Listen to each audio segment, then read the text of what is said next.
और आज इस चैनल पर हम एक बहुत ज़रूरी बात करने वाले हैं। वो चाइना जो अभी तक सबको आंख दिखा रहा था, वो चाइना जो सुपर पावर बनने की लड़ाई बहुत पहले से लड़ रहा था, अब उसी चाइना में बात चल रही है डिसइंटीग्रेशन की, यानी टुकड़े टुकड़े होने की। इस पूरे मसले पर हमारे साथ बातचीत करने के लिए मौजूद हैं ब्रिगेडियर डॉक्टर विजय सागर धीमान। ब्रिगेडियर डॉक्टर विजय सागर धीमान 38 साल तक भारत की सेना में नौकरी करने के बाद उन्होंने 2 PhDs अंतर्राष्ट्रीय मसलों पर हासिल की है। पाकिस्तान भारत के विवाद हो चाहे चाइना के विवाद हो, बहुत मजबूत पकड़ रखते हैं उस पर। तो आज हम उनसे बहुत गहरी बातचीत करेंगे इस पूरे मसले पर। सर, बहुत बहुत शुक्रिया हमारे साथ जुड़ने के लिए।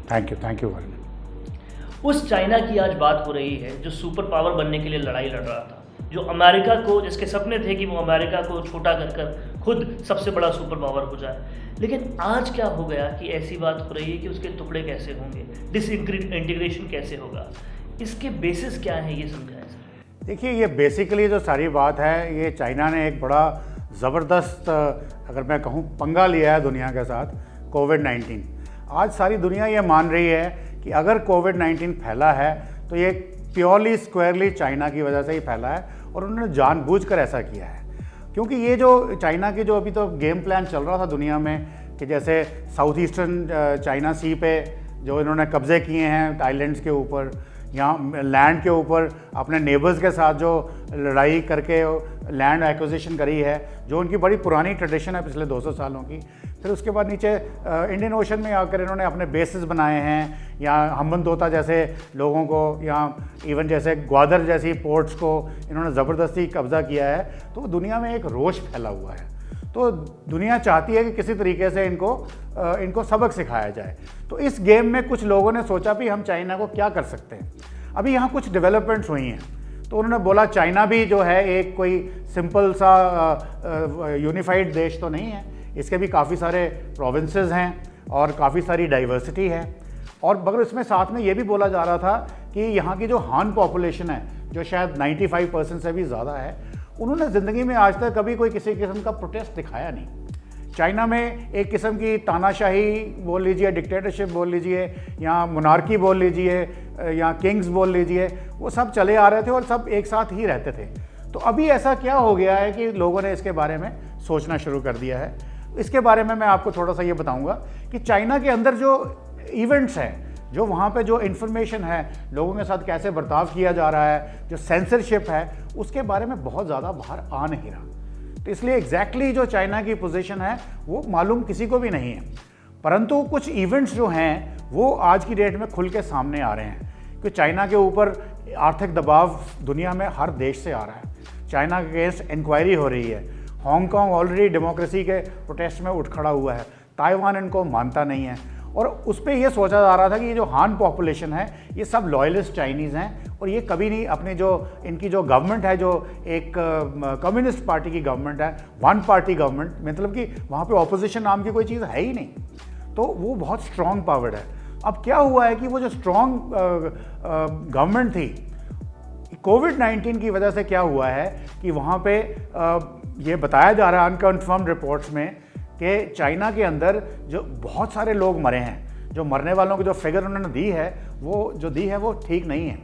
और उनको मरने के बाद एक बड़े ही गलत तरीके से उनकी जो डेड बॉडीज़ थी उनका बरियल किया गया, एज ए मास बरियल्स किए गए, मास क्रिमेशंस करी गई, जो शायद बहुत लोगों को पसंद आ नहीं रही, और उससे लोगों में बहुत सारा रोष फैला हुआ है।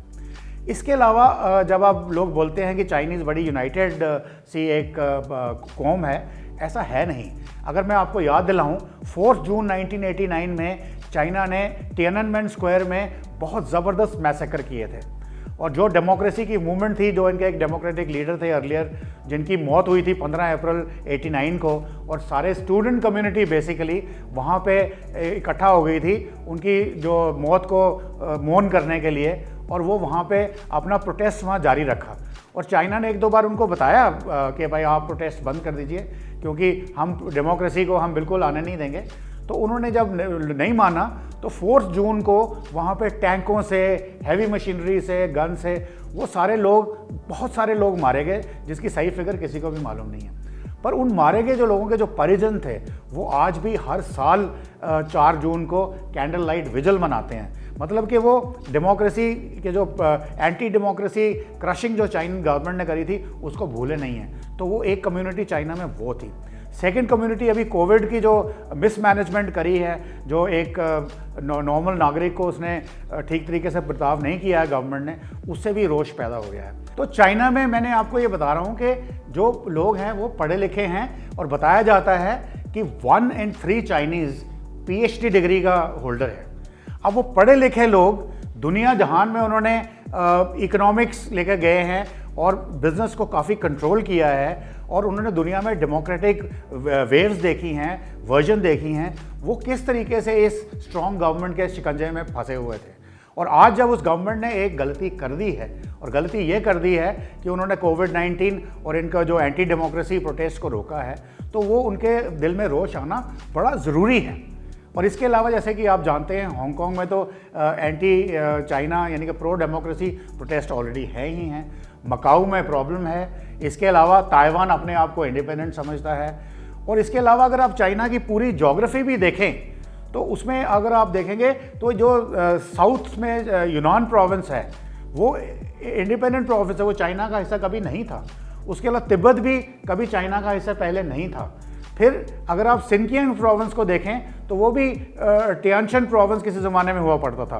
फिर नॉर्थ में आए तो सदर्न मंगोलिया जो चाइना ने आज ऑक्यूपाई कर रखा है वो भी चाइना का हिस्सा नहीं है। फिर अगर आप नॉर्थ ईस्ट में जाएं तो मंचूरियन प्रोविंस भी चाइना का हिस्सा नहीं था। तो ये इतने सारे फॉल्ट लाइंस तो ऑलरेडी एग्जिस्ट कर रही हैं और उसकी वजह से लोगों में ये रोष आना स्वाभाविक है। और आज की डेट में प्रॉब्लम ये हो गई है कि इवन चाइनीज़ गवर्नमेंट ने थिंक टैंक्स को बोला है कि भाई आप स्टडी करें कि ये डिसमेंबरमेंट तो नहीं हो सकती। और उसमें उसका रीज़न ये था कि जिस किस्म की रशिया की डिसमेंबरमेंट हुई थी 1989 में 1991 में फाइनली, तो वो स्टोरी भी उन्होंने समझने की कोशिश की है। और बताया ये जा रहा है कि शी जिनपिंग जो उनके प्रेसिडेंट हैं उनको ऑलरेडी एक डोजियर बताया गया है और उसमें बताया गया है कि जो रशिया की डिसइंटीग्रेशन थी वो उसके लीडर की वजह से थी, गोर्बाचोव की वजह से थी, जिसने दुनिया को अपने कंट्री में एक किस्म की डेमोक्रेसी लाने की, रिफॉर्म्स लाने की कोशिश की, जिसको हम कभी ग्लासनोस्ट के नाम से जानते हैं, कभी पेरेस्ट्रोइका के नाम से जानते हैं। तो एक रीज़न तो वो था। सेकेंडली जो वहाँ पे सिस्टम्स बहुत करप्ट थे, करप्शन का जो आलम है गवर्नमेंट के अंदर बहुत ज़्यादा बढ़ चुका था और वही आलम आज भी चाइना की गवर्नमेंट में है, क्योंकि वहाँ पे ऑपोजिशन तो है ही नहीं। तो करप्शन का आलम ये है कि जो पावर में है वो अपने आप को खूब लोगों का फ़ायदा उठाते हैं। फिर तीसरा कारण था कि जो उनका रशिया में जो उनका एनिमी कंट्रीज है, लाइक कोल्ड वॉर थी अमेरिका के साथ, अब यहाँ पे भी उसने अमेरिका को भी अपना दुश्मन बना लिया है। तो इसलिए शी जिनपिंग या उनकी जो गवर्नमेंट है या उनके सलाहकार हैं वो इस वक्त बैकफुट पे हैं और वो स्टडी कर रहे हैं कि अगर ये डिसमेंबरमेंट रशिया की हो सकती है तो चाइना की भी हो सकती है। तो एज ए रिज़ल्ट वो इस चीज़ को प्रिवेंट करने की पूरी कोशिश कर रहे हैं और उसके लिए वो और भी ज़्यादा दबाव अपनी पॉपुलेशन पे डाल रहे हैं, प्रो डेमोक्रेसी को क्रश कर रहे हैं और अपना एक यानी कि बहुत ज़बरदस्त पुलिसिंग हो रही है जिससे वो रोष बढ़ेगा कम होने के बजाय। As a result may be आज नहीं, may be in some time frame तो चाइना की डिसमेंबरमेंट मेरे हिसाब से तय है। तो इस बात को हम थोड़ा ऐसे भी समझ सकते हैं कि हमारे यहाँ कोविड का एक पेशेंट भी बढ़ता है तो हमारी मीडिया उसको बहुत बढ़िया तरीके से बता देती है। इनफैक्ट हमारे नंबर ज़्यादा ही मानते हैं जो बता रहे हैं, लेकिन वहाँ उल्टा है, वहाँ हर चीज़ कंट्रोल्ड है। चाइना में मीडिया कंट्रोल्ड है, सब कुछ कंट्रोल्ड है, जो सरकार चाहती है वही बात बाहर आ पाती है और इस वजह से वहाँ के लोग काफ़ी ज़्यादा दुखी हैं। और ये जो सब पूरा कारण है उससे वहाँ के अंदर लोगों के क्या हालात हैं, लोगों के अंदर जो रोष है वो कितना उबाल कर सकता है, क्या कुछ हो सकता है। देखिए, मैंने आपको पहले बताया कि वो पढ़े लिखे लोग हैं और दुनिया घूमे हुए हैं। आज आप देखेंगे वर्ल्ड के किसी भी कंट्री में जाइए, वहाँ पे आपको चाइनीज़ बिजनेस एस्टैब्लिशमेंट ज़रूर मिलेगी, तो उनको इस चीज़ का पूरा एक्सपीरियंस है। और जितनी भी आप डेमोक्रेटिक मूवमेंट्स को या मीडिया को या पर्सनल लिबर्टीज़ को दबाएंगे, यानी कि चाइना में ह्यूमन राइट्स वायलेशन का एक बहुत ज़्यादा अंबार है, पर वो चाइना की स्ट्रिक्टनेस की वजह से बाहर नहीं आ रहा। और अगर ये वायलेशंस हैं तो कितनी देर आप इसको कर सकते हैं। अगर ये शी जिनपिंग की जो गवर्नमेंट है ये भी कितनी देर तक अपने जो लेजिटिमेट रिस्पॉन्सेज हैं अपने सिटीजन्स के उनको कब तक दबा सकते हैं। और जब भी कोई प्रॉब्लम्स आती है, एक कैलेमिटी आती है, तो दुनिया का रोष निकलता है। तो अभी जैसे कैलेमिटी आ चुकी है, तिएननमेन स्क्वायर के जो ज़ख्म हैं वो अभी तक हरे हैं, कोविड की वजह से जो मार पड़ी है वो नए नए ज़ख्म हैं। इसके अलावा जो चाइना की इकॉनमी है अभी भी, हालांकि वो कहते हैं कि everything is as usual, but जो भी इकोनॉमिक यूनिट्स हैं जहाँ पे गरीब लोग काम करते हैं वो भी अभी काम पे वापस आए नहीं हैं। तो ये रोष आना एक स्वाभाविक सी बात है। अगर इसे इस तरह से समझा जाए कि एक कुकर के अंदर बहुत ज़्यादा स्टीम भरते गए तो आखिरकार उसको फटना पड़ेगा, क्या चाइना को भी वैसा ही समझा जाए? बहुत ज़्यादा स्ट्रिक्टनेस हो गई है तो अब वो आखिरकार कुछ ऐसा होगा। देखिए, स्ट्रिक्टनेस का तो ये आलम है। मैं आपको यहाँ बताऊँ, चाइना ने एक सिस्टम बनाया है सीसीटीवी कैमरास का जो पूरे कंट्री में हर जगह फैले हुए हैं, और वो सब सेंट्रली एक सेंट्रल मोडम एक कंप्यूटर पे कनेक्टेड है जो उनकी हर एक व्यक्ति की हर एक मूवमेंट मॉनिटर की जा सकती है। ये आपको लगेगा कि ये इम्पॉसिबल है, क्योंकि इंडिया जैसे कंट्री में अगर हम आधार भी बनवाने जाते हैं तो लोग उसके लिए भी प्रदर्शन करने को निकल आते हैं, पर वहाँ पे उन्होंने हर एक आदमी को उसकी आइडेंटिटी के साथ, उसकी शक्ल के साथ ऑलरेडी एक डेटाबेस बना रखा है, और जैसे ही मान लो आप बाहर निकले हैं तो वो आपकी पूरी मॉनिटरिंग है। और इसके अगेंस्ट काफ़ी रोष भी प्रकट किया गया था, तो गवर्नमेंट ने बोला कि हम इसका मिसयूज़ नहीं करेंगे, परंतु ये सब वो यूज़ करते हैं जो एंटी गवर्नमेंट हैं, जो उनके पर्सनल इंटरेस्ट के अगेंस्ट हैं। उनको क्रश करने के लिए इसके अंदर एक एल्गोरिदम है जो आपको बता देगा कि ये आदमी कल क्या करने वाला है, उसकी आज की जितनी भी इवेंट्स हैं, जो उसकी हरकतें हैं या मूवमेंट्स हैं, उसके ऊपर बेस के ऊपर करके वो उसकी कल की बता देगा क्या करने वाला है। तो इस तरीके से वो उस चीज़ को होने से पहले ही वो क्रश कर देते हैं। और इस किस्म की जो अगर रिस्ट्रिक्शंस बढ़ती चली जाएंगी, तो जैसे आपने कुकर की एनोलॉजी दे के बोला है, तो वहाँ पर सीटी मेरे ख्याल में नहीं है, वो आज नहीं तो कल फटेगा। यानी कि वहाँ पर प्राइवेसी नाम की कोई चीज़ नहीं है, और पहले से व्हाट्सएप वगैरह तो वहाँ चलते ही नहीं है, और यहाँ पर तक कि आपके हर कदम की जानकारी वहाँ की सरकार को मिलती है, और अगर आप सरकार के अगेंस्ट कुछ भी कदम उठाने जाएं तो उन्हें एक दिन पहले पता चल जाएगा और उस कदम को वो कदमों तले रौंद देंगे। ये चाइना की प्रेजेंट सिचुएशन है। इसके अलावा मैं आपको ये ह्यूमन राइट वायलेशन में बताता हूँ ना, चाइना ने ओलंपिक्स करे, it was a major mega event, but उसके नीचे कितने ह्यूमन राइट वायलेशंस थे, कितने सारे लोगों के जो मानवाधिकार थे उनका हनन हुआ। और एक छोटा सा एग्जांपल मैं और भी देता हूँ, जो उनके स्ट्रिक्ट रूल्स हैं, जैसे हमारे एक दोस्त चाइना में गए, सीनियर मिलिट्री ऑफिसर थे, तो उन्होंने मुझे बताया कि वहाँ पे उनको एक पायलट दिया गया था जो उनकी गाइडेंस के लिए, क्योंकि 3 स्टार जनरल थे, तो उसका एक स्पेशल किस्म का सायरन है जो कोई सिविलियन उसको यूज़ नहीं कर सकता। और जब वो पायलट चल रहा है, अगर मान लो भीड़ भाड़ वाले भरे बाजार में भी, और जब वो सायरन बजा तो each and every citizen who is on the road, चाहे वो सड़क पे है, चाहे पैदल है, चाहे गाड़ी में, he is suppose to be absolutely still जब तक ये सायरन वाली गाड़ी निकल नहीं जाती। तो अगर कोई इसको वायलेशन करता है उसको इमीडिएटली अरेस्ट कर लिया जाएगा पुलिस से, और बहुत सारी यातनाएं दी जाती हैं जिसके बारे में हम जानते हैं। तो इस किस्म की जो स्ट्रिक्टनेस अगर आप सिविल राइट्स पे लगाओगे तो कितनी देर तक आप रख पाओगे। आज मान लो चाइना सक्सेस स्टोरी था, एक वर्ल्ड पावर बनने जा रहा था, सब लोग खुश थे, पर कल को जब ये कुकर फटेगा, ये कोविड का इफेक्ट आएगा, तिएननमेन स्क्वायर वाले प्रो डेमोक्रेसी जिन्होंने अपने परिजनों को खोया था वो भी सामने आएंगे, और इकोनॉमिक्स अगर उनकी रोजी रोटी चली गई तो कब तक वो गवर्नमेंट के अगेंस्ट नहीं बोलेंगे। यानी कि बाहर से आप ताकत ढूंढ रहे हैं और आपका अंदर ही सब कुछ खोखला हुआ है, कुछ ऐसे ही तस्वीर। ये ऐसी सिचुएशन अभी बन रही है, क्योंकि देखिए जब तक सब ठीक रहता है तो हर एक आदमी अपना में ठीक नाम से चला जाता है। प्रॉब्लम तभी आती है, फॉल्ट लाइन्स तभी निकलती हैं जब कोई कैलेमिटी आती है, तो वो कैलेमिटी चाइना के दरवाजे पे ज़बरदस्त दस्तक दे चुकी है।